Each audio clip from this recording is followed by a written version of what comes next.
خدا کرے کہ میری عرض پاک پر اترے وہ فصل گل جسے اندیشہ زوال نہ ہو. خدا کرے میرے ہر ایک ہم وطن کے لیے حیات جرم نہ ہو، زندگی وبال نہ ہو. خواتین و حضرات، پاکستانیوں کے لیے اس وقت زندگی وبال بنی ہوئی ہے، ذہنی طور پر اور معاشی طور پر، اور یہاں پر دہشت گردی جو ہے وہ ایک مرتبہ پھر سر اٹھانے کو ہے. خواتین و حضرات، ایک بہت امپورٹنٹ کور کمانڈر کانفرنس ہوئی راولپنڈی میں، اور جنرل عاصم منیر جو آرمی چیف ہیں ان کی پہلی کانفرنس تھی یہ. اس حوالے سے بہت سی خبریں جو ہے وہ مارکیٹ میں آئیں. ایک پہلی خبر تو یہ آئی کہ زیادہ فوکس جو رہا وہ دہشت گردی پر رہا، اور یہ فیصلہ کیا گیا کہ ہم سیاست میں نہیں آئیں گے. اچھا، یہ خبر تو ہر کانفرنس کے بعد آتی ہے، لیکن آپ کے بہت پسندیدہ صابر شاکر صاحب نے اپنے یوٹیوب میں یہ بتایا کہ وہاں پہ یہ طے کیا گیا ہے کہ انکوائریاں کھلیں گی، اور خاص طور پر جو ہماری مغربی سرحد ہے اس حوالے سے انکوائری کھلے گی کہ یہ جو وہاں پہ باڑ لگائی گئی تھی، جو بارڈر فینسنگ ہوئی تھی جس پہ کہ اربوں روپیہ خرچ ہوا پاکستان کا، وہ اب کیوں کٹ رہی ہے، اور کس طرح طالبان جو ہیں وہ دوبارہ سر اٹھا رہے ہیں، کیا سٹریٹجیز تھیں، کیوں ہوا ایسا، کون لوگ انوالو ہیں. یہ صابر شاکر صاحب کی خبر ہے. اللہ کرے کہ اس خبر میں جو ہے وہ صداقت ہو. دوسری بات یہ ہے کہ ریٹائرڈ جنرل نعیم لودھی نے یہ بھی کہا کہ باجوہ صاحب کو چاہیے کہ وہ پاکستان سے اب باہر چلے جائیں کچھ عرصے کے لیے، تاکہ مٹی پڑ جائے باتوں پہ. خواتین و حضرات، مٹی تو شاید نہ پڑے، کیونکہ جو حالات پاکستان کے پچھلے 6-8 مہینوں میں ہوئے، آخر کسی نہ کسی کو تو اس کا رسپانسبل ہمیں ٹھہرانا ہے. تو گو کہ باجوہ صاحب اس وقت جاوید چودھری صاحب سے بڑے میٹھے میٹھے کالم بھی لکھوا رہے ہیں، جس پہ ہماری ٹویٹس جو ہیں وہ بہت ساری ہوئیں. خواتین و حضرات، ایک جو بہت امپورٹنٹ بات ہے اور جس کے حوالے سے ہماری بات کرنا بڑی ضروری ہے، وہ یہ ہے کہ عمران خان صاحب نے اپنی جو ان کو گولیاں لگیں اس کے بعد انہوں نے، آپ نے دیکھا کہ ایک مذہب کارڈ کا استعمال ہونا شروع ہوا، جس طرح سلمان تحصیل صاحب کے حوالے سے ہوا تھا. عمران خان صاحب کے حوالے سے بھی اس کارڈ کو استعمال کرنے کی کوشش کی گئی، لیکن یہ کارڈ ابھی ختم نہیں ہوا. یہ مذہب کارڈ عمران خان صاحب کے لیے رکھا ہوا ہے. آپ کو پتا ہے کہ ڈیپ فیک ٹیکنالوجی اتنی زیادہ سٹرونگ ہو گئی ہے کہ اس سے کوئی بھی محفوظ نہیں. اب آپ ٹام کروز سے پنجابی کی فلم بھی کرا سکتے ہیں، اب آپ ٹام ہینک سے پشتو فلم بھی کروا سکتے ہیں، آپ چاہیں تو جولیا رابرٹ سے بلوچی فلم یا پنجابی فلم بھی کروا سکتے ہیں. خواتین و حضرات، سائنس اور ٹیکنالوجی اور خاص طور پر یہ جو میڈیم ہے کیمرے والا، یہ بہت آگے نکل چکا ہے. اب یہ نہیں پتا چلتا کہ اصل کیا ہے اور نقل کیا ہے. عمران خان صاحب اور آڈیو کا ہم نے آپ کو پہلے بتایا کہ اتنے سافٹ ویئرز آ چکے ہوئے ہیں کہ آپ جس کو آپ نے میرے خیال سوشل میڈیا پہ اس کی ڈیمونسٹریشن دیکھی ہوگی، آپ نے اس کا ایک نمونہ اور مظاہرہ دیکھا ہوگا. تو اس وقت بہت سارے ممالک میں یہ ٹیکنالوجی اپنے دشمنوں کو، سیاسی دشمنوں کو، اسٹیبلشمنٹس جو ہیں دوسرے ملکوں کی یا انٹرنیشنل ملکوں کی، وہ دوسرے ممالک کے لیے استعمال کر رہے ہیں. عمران خان کے حوالے سے ایک بات اور کی جا رہی ہے کہ کچھ صحافیوں کا یہ دعویٰ ہے کہ ان کو بھی کچھ ویڈیوز پچھلے دنوں دکھائی گئیں، اور وہ جو جنرل باجوہ نے جاوید چودھری کو کہا نا کہ 5% بھی بتا دوں تو ایسا ہو جائے تو ویسا ہو جائے، تو کچھ ویڈیوز تیار کروائی گئی ہیں عمران خان صاحب کی، اور کہا گیا کہ اگر وہ مارکیٹ میں آ جائے تو اس سے توہین مذہب لگ جائے گا. یہ مذہب کے ٹھیکیدار، یہ ہمارا صحافتی برادری جو ہے. خواتین و حضرات، جب ہم پاکستان کی تباہی کا ذکر کرتے ہیں تو ہم سیاستدانوں کی بات کرتے ہیں، ہم طاقتور لوگوں کی بات کرتے ہیں، ہم بیوروکریٹس کی بات کرتے ہیں، ملٹری کے لوگوں کی بات کرتے ہیں. وہاں پر ایک طبقہ جو آج پاکستان کا حال ہے پچھلے 70 سالوں میں، اس میں ایک طبقہ ہمارے صحافی برادری کا بھی ہے، ان جرنلسٹوں کا بھی ہے جو اپنے مفاد کی خاطر اپنے آقاؤں کے ٹکڑوں پر پلتے رہے. ہم نے وہ لوگ بھی دیکھے جو سائیکل پر تھے اور اس وقت محلوں کے مالک بنے بیٹھے ہیں اور اپنے آپ کو سپر انٹلیکچوئل سمجھتے ہیں.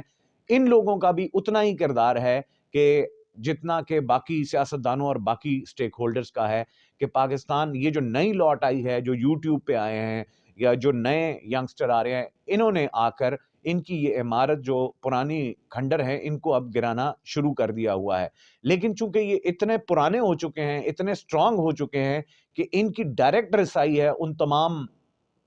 سانپوں سے جو خلق کو ڈراتے پھر رہے ہیں. اور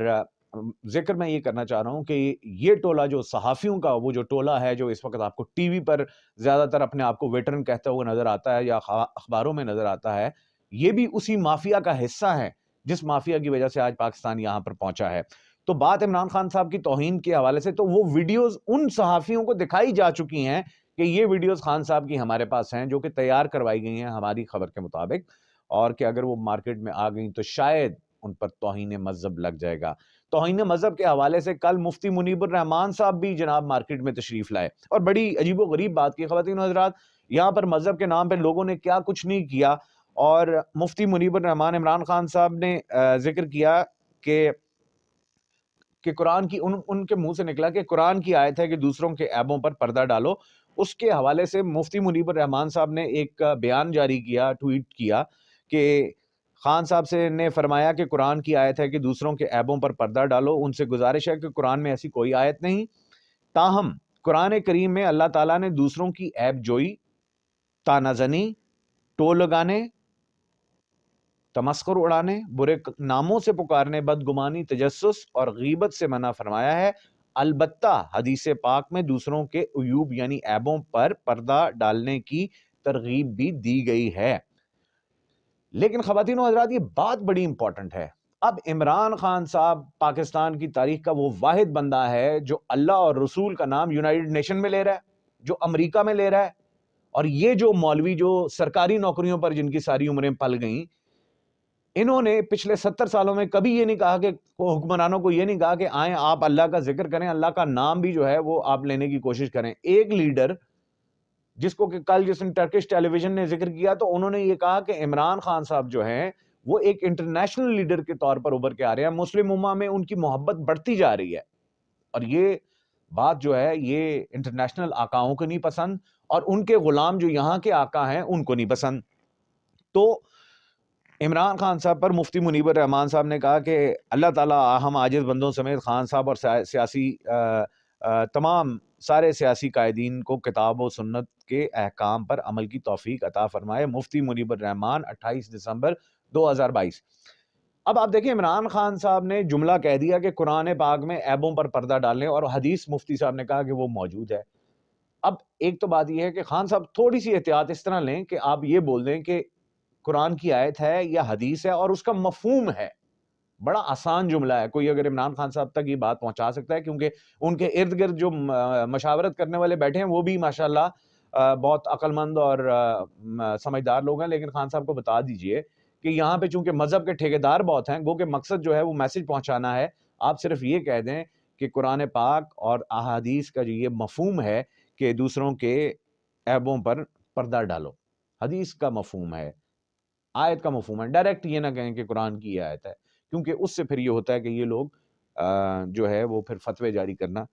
شروع کر دیتے ہیں۔ خواتین و حضرات، معاشی صورتحال کافی خراب ہے، انڈسٹریز بند ہو رہی ہیں، بے روزگاری بڑھ رہی ہے، انفلیشن، کل بھی میں نے آپ کو ذکر کیا تھا کہ سوزوکی نے اپنا موٹر سائیکل پلانٹ بند کیا۔ آج کی خبر آپ کو دے دیتا ہوں کہ نشاد چنیا نے جو ٹیکسٹائل مل ہے انہوں نے بھی اپنا ایک حصہ بند کر دیا، جس سے کئی ہزار مزدور جو ہیں وہ بے روزگار ہو رہے ہیں۔ پاکستان کا دیوالیہ ہونے کو جا رہا ہے، لیکن یہاں پہ سیاست کا تکبر جو ہے وہ لوگوں کی گردنوں سے نہیں نکل رہا۔ مانگے کی بھیک مانگے کی حکومت پر بیٹھے ہوئے ہیں، لیکن اپنے آپ کو نہ جانے وہ جیسے مریم نواز نے کہا تھا نا کہ ہم حکمران خاندان، لیکن پاکستانی عوام جاگ چکی ہوئی ہے، اب کسی کی حکمرانی نہیں ہے۔ کل قائد اعظم کے کچھ اقوال میں ریکارڈ کروا رہا تھا، اور اس میں قائد اعظم رحمۃ اللہ علیہ نے یہ فرمایا، اور وہ کال ایگزیکٹلی میں آپ کے ساتھ شیئر ضرور کروں گا کس دن۔ اس میں انہوں نے کہا کہ آپ ہی اصل مالک ہیں، اگر آپ کو کوئی حکومت نہیں پسند تو آپ ہنگامہ نہ کریں، آپ آئین میں موجود ہے، آپ آئین کے تحت جو ہے اس حکومت کو ختم کر دیں۔ لیکن یہاں پہ آئین کی جس طرح دھجیاں بکھیری جا رہی ہیں وہ بھی آپ اچھی طرح سے جانتے ہیں۔ خواتین و حضرات، دونوں سائڈ پہ جو ہے وہ ڈیڈ لاک موجود ہے، پی ڈی ایم اور عمران خان کے درمیان، کیونکہ عمران خان صاحب فوراً الیکشن مانگ رہے ہیں، لیکن پی ڈی ایم جو ہے وہ الیکشن کرانے کو تیار نہیں ہے۔ الیکشن کمیشن بھی پورے طریقے سے جو ہے وہ ان کے سامنے کھل کر گامزن ہے اور اپنی مرضی سے سارے فیصلے کر رہے ہیں۔ اسلام آباد کے انہوں نے جو ضمنی انتخابات تھے ان کو بھی ملتوی کیا، اور معاملہ جو ہے وہ خاصا آگے بڑھ چکا ہوا ہے۔ ایک اور بڑی امپورٹنٹ خبر ہمارے پاس موجود ہے جس کے حوالے سے میں بات کرتا چلوں کہ ملک احمد خان جو جنرل باجوہ کے سمدھی میاں مٹھو تھے، ہیں ملک احمد عوان، جو بظاہر بڑے پڑھے لکھے آدمی لگتے ہیں، لیکن ان کا کردار، انہوں نے کہا جی عمران خان صاحب کو بھی این آر او دیا گیا بنی گالا کی زمین کے حوالے سے. جناب وہ زمین انہوں نے اپنا لندن کا فلیٹ بیچ کر وہ پہاڑی پہ جا کے درویشانہ زندگی گزارنے کے لیے اس نے وہاں پہ وہ گھر بنایا اور اس کو بھی ہوا بنا دیا گیا. خواتین و حضرات، پاکستان کے حالات، ڈالر کا ریٹ خاص طور پہ میں آپ سے ذکر کرنا چاہوں گا کہ 260 روپے کا ہو گیا. کل آپ کو بتایا کہ ڈالر یہاں سے سمگل ہو رہا ہے. دن بدن آج ڈالر کی قیمت 260 میں اوپن مارکیٹ میں تقریباً پہنچ گئی ہے. اور اسحاق ڈار صاحب تشریف لائے تھے، ان کو اٹھا کر لائے تھے کہ جناب ڈالر یہ دیکھیے، اب آپ ڈالر جو ہے وہ 90 روپے کا ہو جائے گا. 260 کا ہو گیا اور ان کی گیدڑ بھبکیاں ختم نہیں ہو رہی اسحاق ڈار صاحب کی. 260 کا ڈالر ہو چکا ہوا ہے. ڈالر پاکستان میں موجود نہیں ہے کیونکہ انہی لوگوں کے پاس ڈالر ہے جو باہر سمگل ہو رہا ہے، اس سے یہ ڈبل ٹرپل ٹریلینر ہو گئے ہیں. خواتین و حضرات، ایک بات ضرور یاد رکھیے گا، پاکستان پر جتنا قرضہ ہے یہ 2 خاندان نہیں، ایک خاندان بھی چاہے تو پاکستان اس ساری دلدل سے باہر نکل سکتا ہے. یہ سوچنے کی بات ہے، لیکن یہ لوگ ایسا نہیں کر رہے. کیوں نہیں کر رہے؟ اس کے پیچھے ایک اور سازش ہے. سوچئے گا ضرور کہ یہ جو ٹولہ جنہوں نے پاکستان کو لوٹا، یہ کیپیبل ہیں کہ یہ آئی ایم ایف کا قرضہ ان کی آدھی دولت بھی نہیں جاتی، یہیں سے لوٹی ہوئی دولت ہے، پاکستان کے لیے واپس کر دیں، پھر آ کے لوٹ لیں. خواتین حضرات اجازت دیجیے گا. اللہ حافظ.